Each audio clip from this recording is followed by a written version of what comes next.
y'all, editing me here to welcome you to this video. If you haven't seen the first part or parts of this series, I recommend you go check them out. They will be linked in the video description, and eventually I'm going to be doing a big kind of all-in-one 4 or 5 hour big boy compilation video of all these videos in one go, kind of as they're supposed to be seen. But if you're watching in parts, like I say, it'd be a good idea if you check out the first part or parts first. I'll be releasing each new part, going over a different book over the next couple of days, weeks, that sort of thing. So it'd be great if you want to check that out before you watch this. But for now, thank you. I'll let you get back to this video. It's way better than this, and I'm far more put together than I am now, kind of. Book 2 is titled The Puppeteer, and it opens with the reminder that Simon is, and I quote, an undead psychopath to whom she was mildly attracted, but that was another stupid problem entirely. I agree, Kyra. Good on her. Cora's chronic illness is now better now that she has joined the fair, and most of the first half of the book is spent talking about her, like, you know, struggling in her new role, struggling to accept it, trying to escape the fair, meeting all the other characters in the fair who are great. I really, really like them. I wish there'd been more focus on them, especially in the earlier books, other than just Simon all the time, because honestly, he is boring compared to the others. Do not like him. Sadly though, within the first few pages of the book, Cora bumps into Simon outside her trailer, where she now lives, and he immediately starts using his puppet strings to control her because he can. Yeah. She pushed away from him and went to run. She made it 10 steps before her limbs froze in place mid-stride. She stopped in defeat. And then a little later, after he's finally released her, she thinks, with his size and strength advantage and the weird freaky string thing he could do on command, trying to attack him wasn't going to do her any good. And something felt weird sitting next to him, like she was supposed to be there. She had always been strangely drawn to him. He was beautiful, even with his wickedness. There was a sultry sinfulness to him, even if he was a murderous psychopath. But something had changed. It felt like there was a pull. No. Sorry, but no. There's no meant to be when it comes to abusers and people like this. Beauty, lust, charm, it is all a front and it is all fake. And yeah, they can absolutely cloud your judgment. It is understandable. I fell for it for a long time. Abusers, especially narcissistic abusers, are often beautiful and charming. They often use things like love bombing to make us feel completely special. And then, you know, we're told that we're the most important people in the world to them, to everyone. We're special. They've never met anyone like us. They've never had a connection like this before. We're just meant to be. Abusers tell us this all the time, and then they tear it down in an instant when it suits them. They say and do whatever they can to get what they want, but the niceness is a mask that they can't keep up forever. All the love bombing, all the nice words, all the beauty, all the charm, all of that, it's all worthless and meaningless because it's all lies when the person is an abuser who doesn't respect you and physically and emotionally harms you. Simple as that. I can't believe they're literally romanticizing it, but I hate books like this. Yeah. Cora's struggling to accept her position in the fair, and she can't quite believe it's happening, so Simon decides to directly shoot her in the heart to prove that, yeah, she can survive pretty much anything, or at least physical deaths. So that's nice. I wish I was joking, but no, he literally just takes a gun and out of nowhere shoots her in the heart. And yeah, she can't physically die, but she still feels the pain. She still suffered that death and then had to wake up and heal from it. And the healing's quicker than normal, but still. So she wakes up to nice people like Jack, the rigger, worrying about her and trying to care for her. Meanwhile, Simon is just mocking her and asking her to make him breakfast. So her response is to hit him around the head with a frying pan, which I applaud and support. Normally, I'm not a fan of physical violence, as you can tell, but in this case, I think it was warranted. Like, I don't care if they can't die permanently. He still shot her in the heart. He's still physically controlling her. He's still physically abusing her and emotionally abusing her. And it's scary stuff. This is not a healthy relationship. This is not romantic. This is not funny. This is not sexy. It's not even fun to read. Honestly, it's just traumatic and brought back a crap ton of really, really bad memories for me, and I'm sure it would for other people too. There's a ton more of them making snarky comments at each other as he tells her about the fair, alongside getting all up in her personal space again, stroking her hair, all that cliched stuff. Just, eh. And then the narrative switches to Simon's perspective, and we see the first hints of his manipulation and control and jealousy that only get a lot worse from here. First, she had to accept her new life in the fair. Then he could convince her that he was the right person to train her. After that, he could convince her that he was the right person to invite to her bed and let him do... He shoved those thoughts away. Distractions were dangerous. Besides, Cora had already let Jack near her, and she probably had already been suckered in by the sweet smile and handsome features of the rigger, just like every other girl who wandered through the park. He was tanned, buff, kind, gentle, and sane. Just about everything Simon wasn't. If Simon wasn't careful, the rigger would have her between his sheets before the week was out. Jealousy roiled in him. It was another dangerous thing. What he needed to focus on was the task at hand, ripping his stolen property back out of Cora and then devouring the rest of her whole. Or maybe not whole. Maybe he'd keep her for a while. She was wonderfully sarcastic when she wasn't weeping in a pile on the floor. She would be fun to play with, especially when she was a bit more obedient and didn't shrink away from him every time he touched her. Anyone who says they want their partner or potential partner to be more obedient, red flag. Again, massive red flag. That is not someone you need in your life at all. It is disgusting. It reminds me so much of all the Fundy books that I've reviewed on this channel, but like from the man's perspective, you know, all this men want obedient women, women be obedient, women be passive. Like, I hate it. I hate it all. And this is where the author starts to really ramp up. They're like, oh, well, he can't be that bad of a guy because Cora's attracted to him narrative, and it's just... I hate it all. They really push this idea that, like, every time he touches her and she flinches away, it's not because he's the problem. It's because she's afraid of intimacy in general, not him.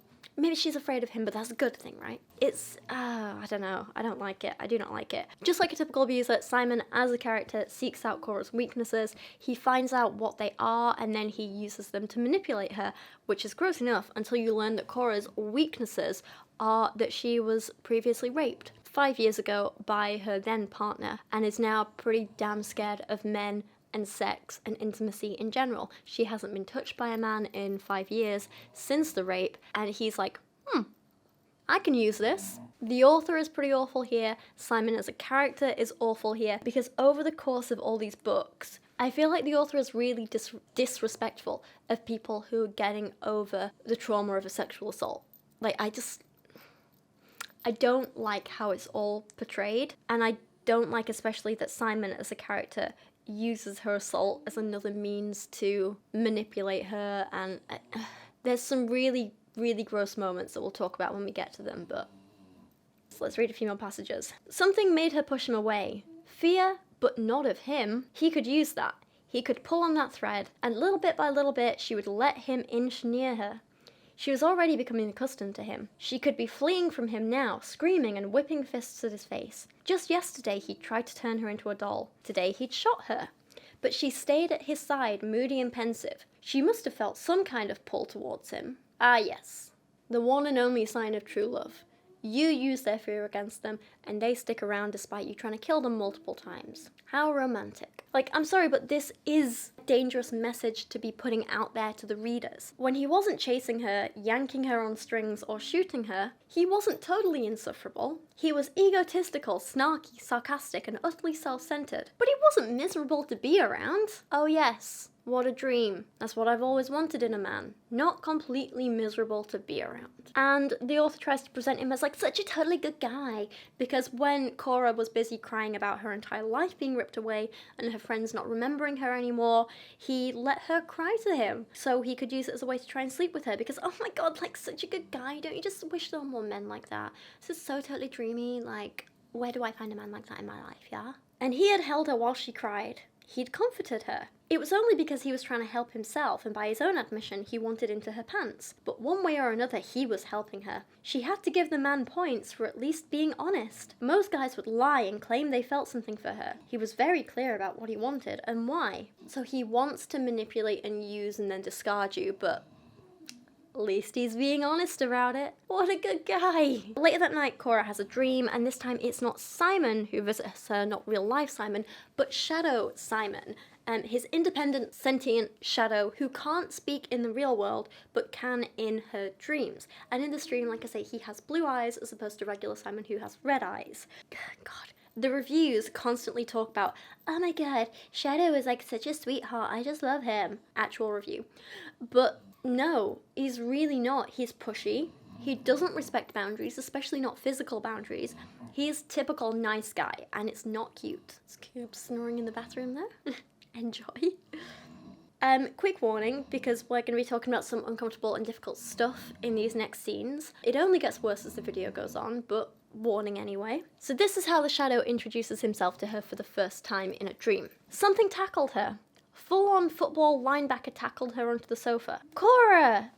She screamed and landed hard on her back on the soft surface. Someone was on top of her, hugging her around the waist, pinning her down with all his weight on top of her. She smacked at the black fabric of their back. Get off! Cora, Cora, Cora, hi! He rolled off her just enough that she could gasp for air, but he could still use her breasts for pillows. He had one elbow underneath her now, supporting his weight. Sorry, get off me! She tried to push him off, but he just gripped her harder against him. Her legs were trapped under his, and he had her well and truly pinned. Nope, not what I would describe as such a sweetheart. Getting this much into someone's personal space and touching them without their consent, not letting them move or leave, rubbing your head against their chest, when she's clearly saying no and get off, and he's just like, nope, and refusing. This isn't cute, this isn't romantic, this is sexual assault. It's bad enough that he's doing this to any woman, never mind a woman whose previous sexual contact with a man was rape. This stuff is traumatic. Pro tip here for your real life: if you explicitly tell a person to get off you or stop touching you and they immediately don't, that person is trash. Not super adorable. There's no risk of mixed messages or anything in this scene. She says get off, he says nope and doesn't. He pins her down. That is assault. He continues to touch and kiss her without her consent, but it's okay, really, because look at his face. He's happy. Oh, he's only doing this because he's so lustful and affectionate. There's no malice in his eyes, so it can't possibly be real sexual assault, right? It's disgusting, and there's so much of this in this book, how touching without consent is different if the man is affectionate and lustful while he's doing it, you know? You'll see it over and over, and it is disgusting and incorrect and needs to stop. Then again, she tells him to stop, tries to push him off again, and instead of stopping, he asks, why? She asks again, and he sulks and tries to emotionally manipulate her. Stop! He sighed and stilled his movements, but didn't get off her. Fine, but you're no fun, he sniffed. This is not romantic. This is not sexy. I'll keep saying it. This is assault. Somehow, God knows how, he wears her down enough that he convinces her to let him kiss her properly, and she allows it for God knows what reason. And then the shadow decides to tell her that he loves her after, you know, having seen her around for all of 4 days and this being the first time they're talking. Typical love bombing. I'm not even joking. Seriously. Oh god. You know what? At the end of this video, I actually have a thing where we go through Dr. Imani's checklist of like, are you dating a narcissist? And it's from her book, Should I Stay or Should I Go? That really helped me heal after an abusive relationship with a narcissistic abuser. And we are going to go through her checklist, and I think it's something like 30 questions. We're going to see how many of them Simon and his shadow fulfill. Spoiler, it's a lot. Anyway, the kiss is interrupted by a very angry real-life Simon. This is so messed up. A familiar voice broke into the dream.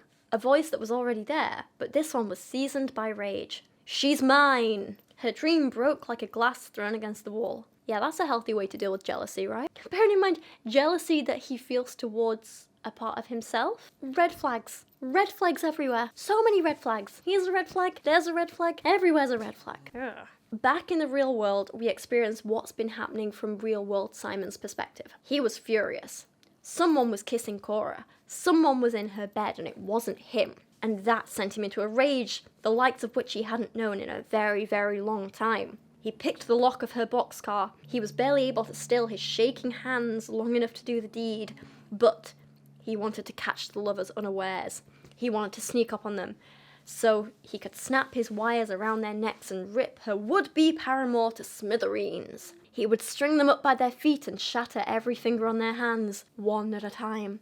He would break their toes and every little bone they owned, then the bigger ones, and then the biggest ones, until they were a puddle of goo. He would reduce them to pulp. he would turn them into a decorative jelly mold that had long since been out of fashion and arrange them with a cherry on top as a warning to anyone who dared try to have her. She's mine! He pushed the door open. The poor girl hadn't remembered to set her deadbolt or chain. Not that that would have stopped him, and crept into the room. He wanted to catch them in the act. None of this is okay. None of this is even close to okay. We have possessiveness over someone he's not even dating yet. Major jealousy issues being expressed through anger and physical violence. Very graphic physical violence. You have him breaking into her home when he thinks she's in a vulnerable position of being naked and in bed with someone else. None of this is okay. All of this is abuse and illegal. But Magical World will let him off for that. Because I don't think the police can really police a magical soul eating fair, so I'll let them off for that. Still abuse. None of this is an appropriate way to act. Especially when you're not even dating someone. Like, oh. So he breaks in, he's angry, he's seething, and then he realizes, hang on, she's alone.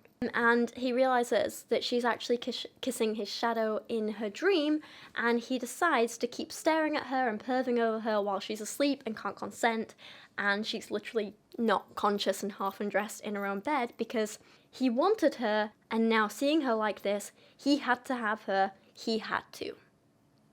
This is terrifying. I think this is one of most women's worst nightmares. Having a man perving on them while they're asleep and a man who then goes on to try and sexually assault them while they're unconscious. I think this is something every woman is terrified of. Cora sleep talks and she says to the shadow in her dream, Simon, yes. Clearly not directed to real world Simon. Clearly something she's saying in a dream. She is literally still unconscious. I think we can all recognize this is not consent. No way in hell any of this could be considered as giving consent. She doesn't even know real world physical Simon is there, never mind hearing it, never mind directing what she's saying to him. But Simon decides, screw that, that's all I need to hear. That was a beg, a plea, and far be it for him to deny her. He kissed her. Oh look, he's a sexual predator, and he's delusional.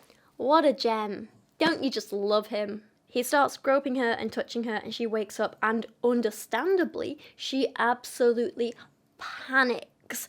And she tries to push him off, and his response is literally to laugh in her face, because clearly she wants it, and this is, and I quote, a false show of dignity. I won't read it out, because honestly, this scene, I don't really want to read this out right now. Honestly, there are worse ones later, and we'll see if I can deal with reading them out then. But for now, I'll put it on screen.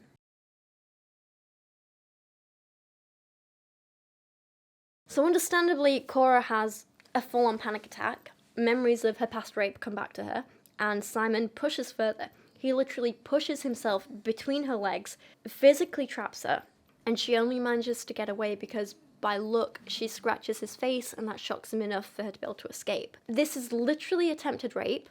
There is no other word for it. There's no other way of describing this. And again, other than him trying to murder her thing before, at this point, I was definitely like, there is no redeeming this character. You can't have a character rape someone and then expect me to root for them being in a relationship, or try to rape someone and expect me to root for them being in a relationship. It's disgusting, and it's not going to happen. It's repulsive. Cora then understandably blacks out for a while. Simon has his ego bruised and decides to respond by hitting his head against the wall until he bleeds and making her feel guilty for rejecting him. Once again, emotional manipulation, abuse. He then forces Cora to tell him about the time she was raped, and I think the author is trying to play this off as like, oh my god, how cute, they're sharing stories and bonding. But no, that's not what this is. He forces her to retell him and basically relive out her trauma. And she's like, no, I don't want to tell you, I don't want to. And he's like, tell me, I deserve to know, tell me. It's very forceful, not okay. And he then has the nerve to turn around and tell her, I wasn't going to rape you, Cora. I never would. Except that's not what your actions just were, mate. I read the scene, I was there. Who are you trying to convince? He then says, I don't often say this, if ever. I hope you appreciate it, as you won't likely ever hear it again. I'm sorry for scaring you. Is that meant to be some kind of redemption for the attempted rape? Because it's not good enough. It's just not. And he has the nerve to throw in, I would have stopped if you'd told me to. Except, She can't say no, can she? Because she was unconscious when you jumped on top of her. An unconscious person cannot say no, which also means they cannot consent. I would have stopped if you said no isn't enough. Get actual consent. This is why teaching people about informed, enthusiastic, and explicit consent is so important. It's not just a matter of they didn't say no, she didn't say yes. Promoting this kind of message to people is awful and disgusting. And you know what? If this book was written 10, 20 years ago, maybe I could forgive it. Maybe I could be like, okay, well, you know, the author's just a product of the society she grew up in, she lives in, all that kind of... No, these books were released in the last couple of years. I think the last one was released this year, last year, something like that. These are a product of now, and she is completely saying, consent? What is it? We don't need it. It's dangerous. And it's disgusting. The next day, we get more anger and jealousy and delusions of grandiosity from Simon. This is a minor thing compared to, you know, the attempted rape and murder, but just one of the many things that all add up to him being a horrible, disgusting, horrific character who I hate. Basically, Cora tells him that the fair and Mr. Harrow, who runs the fair but is this mysterious figure that no one ever sees and apparently only communicates with the ringmaster, she tells him that they've been communicating with her again. And Simon is super angry because how dare Mr. Harrow speak to her and not to me? But he also thinks, and again I quote, how can I use this to my advantage? And we don't just see this once, but many times. A little later, she had received a letter from Mr. Harrow. It was frustrating. It was maddening. He was seething with jealousy. He needed to find a way to work this to his advantage. He just keeps doing it. He just wants to use her, and he's angry that she has any amount of power that he doesn't have. He then goes on this big rant to her face about how she's not actually special. She's never actually done anything good or worthwhile in her life. Unlike him, of course. And she actually ends up believing him and comes away thinking, damn, maybe I am better off trapped here and Simon's the best I can do. It's gross, and once again, it reminded me so much of the man who abused me. Because he used to make me feel like crap, like my accomplishments were nothing, like he was so much better than me all the time.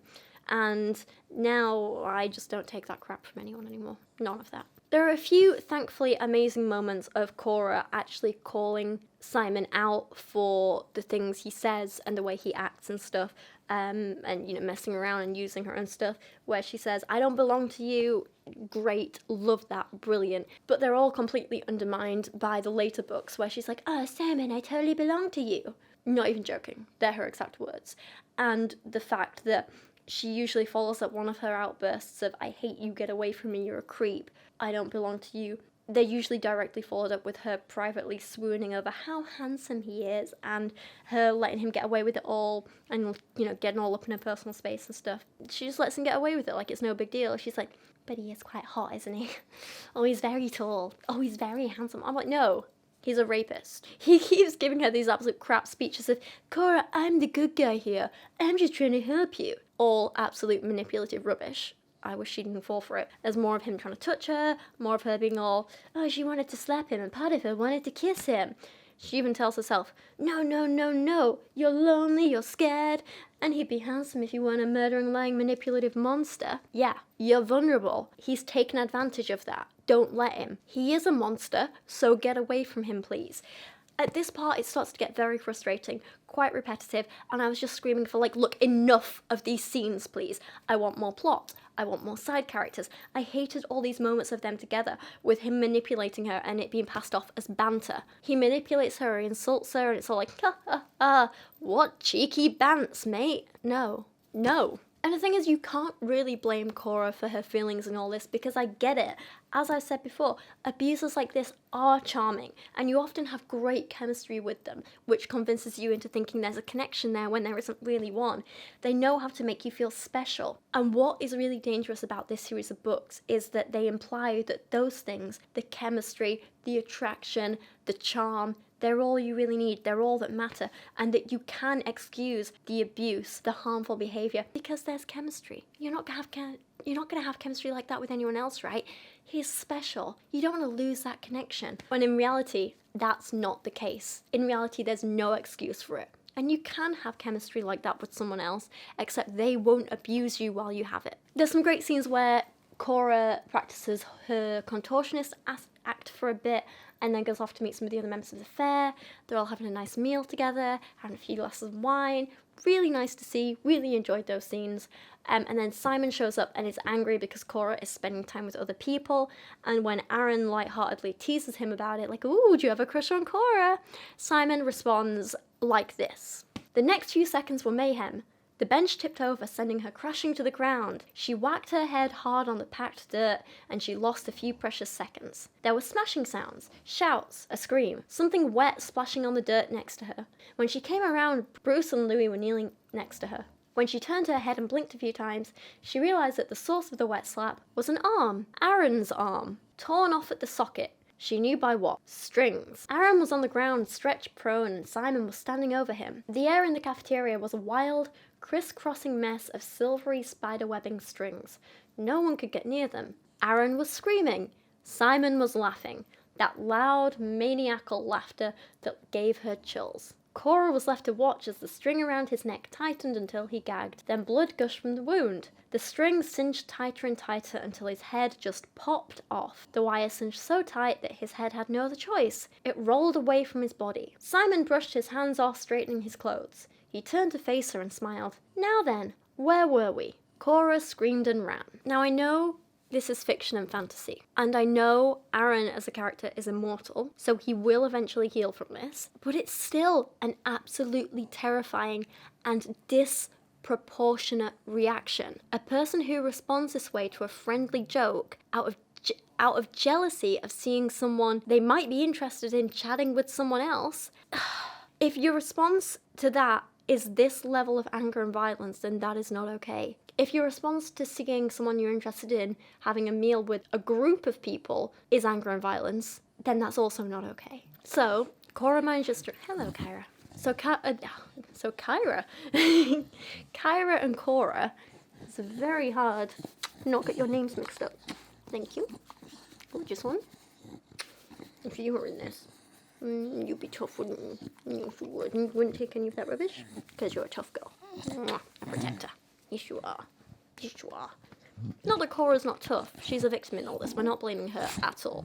So, Cora runs away from the whole scene. Simon follows her, and Cora, she felt powerless. It was clear he could snag her with his strings at any point.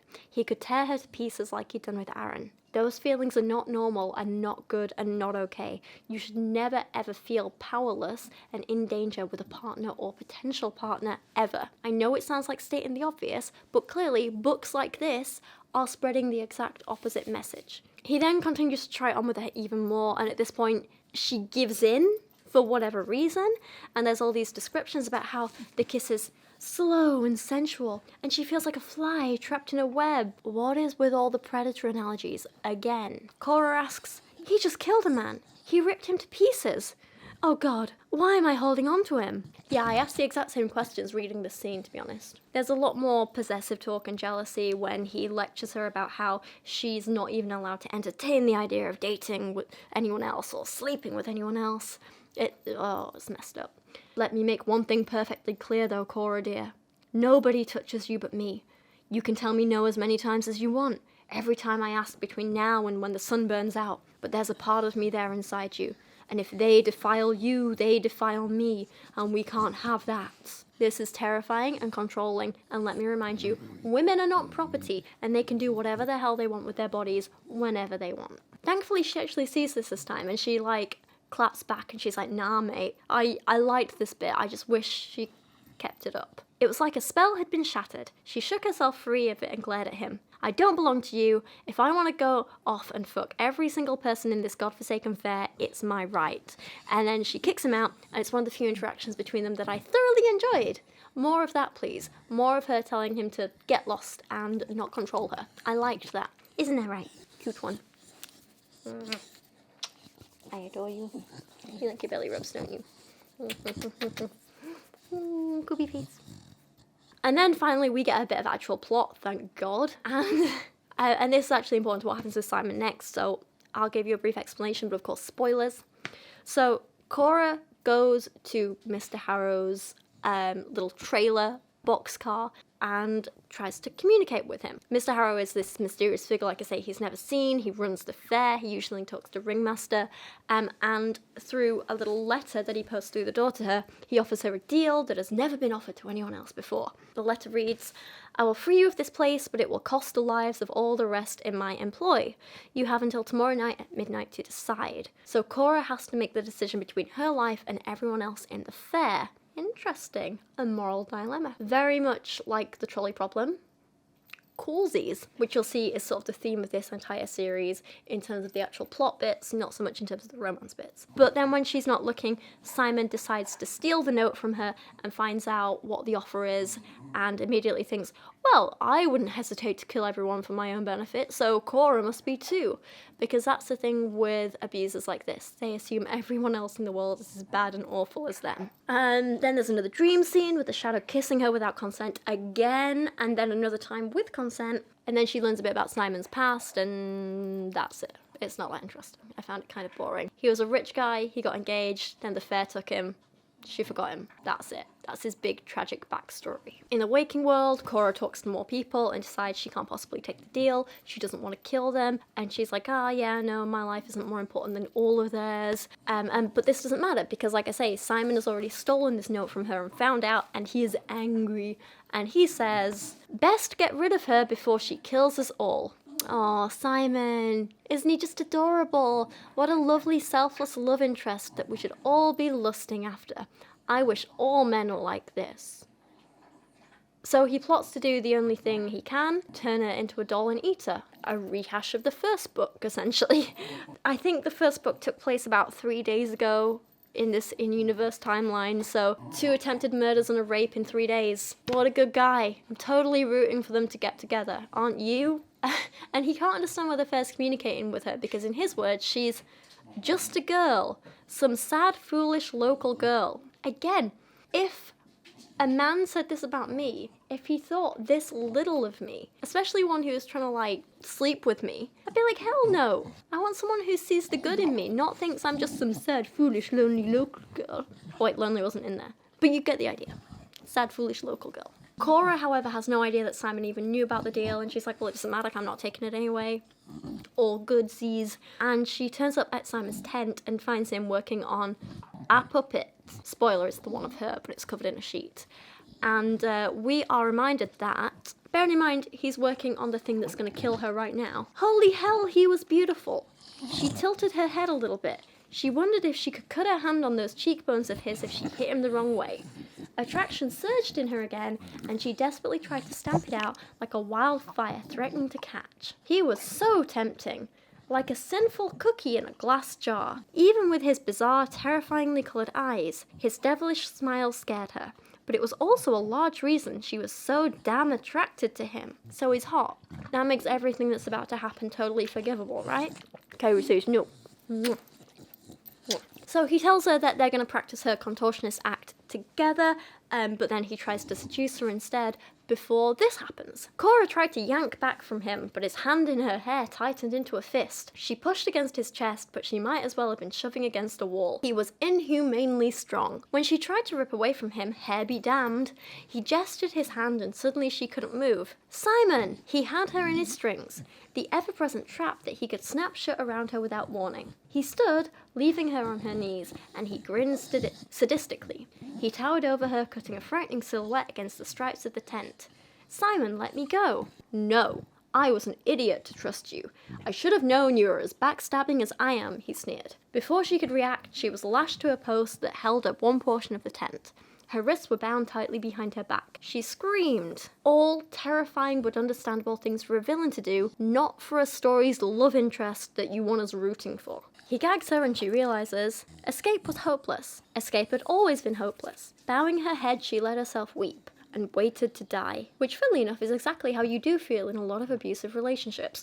Again, I could get behind this all as a plot point if the story was to highlight how awful abusers are, how difficult it is to get away from them, all of that stuff, but it's just not. The author actually wants you to root for this couple, to actually think they're good together. I don't get it. How do they have a happy ending together after this with no redemption or remorse from him for what he's done.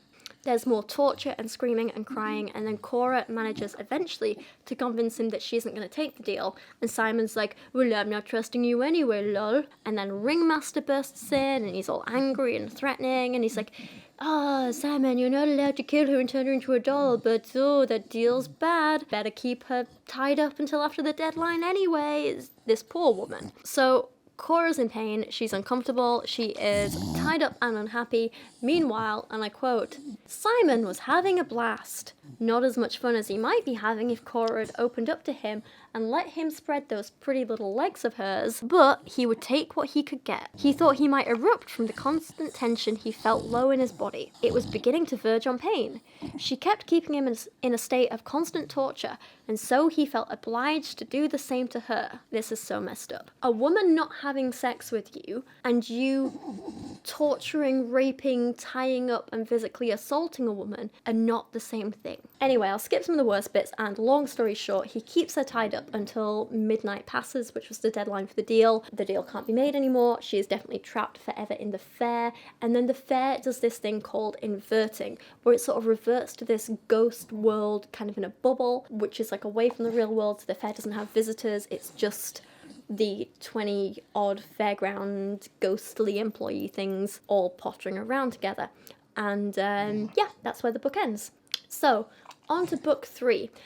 Let's remember at this point, in the course of about 3 or 4 days, Simon has actively tried to kill Cora twice, rape her once, him and his shadow have groped and kissed her without consent, he has tortured her friends, actively followed her and stalked her around, broken into her home, stolen her belongings, and God knows what else. And now we're about to start the book in which Cora starts having consensual sex with him and starts a relationship. Yeah, not even joking. Okay, and that is this book done. Thank you so much for watching this video. Thank you for all your support, for your time, for your effort being here today. I appreciate that these are not easy topics to talk about. It's not easy to hear, it's not easy to speak about, it's not easy to sit here and edit and go through it all. So I appreciate all of you who are sticking around throughout all this, and hopefully learning something and feeling heard or spoken to or anything along the way. My brain's really not working at the minute. But if you did enjoy this video or you found it interesting, it would be great if you want to leave a comment down below. Please subscribe if you're new here. Also, if you aren't new here, check you're still subscribed, please. Ever since YouTube removed one of my pro-mask videos for misinformation because it thought it was anti-mask and it wasn't, and I kind of kicked up a fuss about it and told them they were wrong, and it was like a whole thing. YouTube have kind of been reducing the number of new people who see my videos on my channel, so it's been a little bit difficult to grow over this last month or so. So it'd be really great if you subscribe if you're new. If you're not, maybe give the video a share on social media for me, something like that. Leave comments and likes, because all that engagement really helps. And yeah, I appreciate the support a hell of a lot, and the patience, and for you all sticking around. I think you're wonderful. And yeah, I think that's this done for today. Don't forget to stick around for the next videos in this series or video or whatever. I hope you're having a wonderful day. Thank you. I'll see you again soon.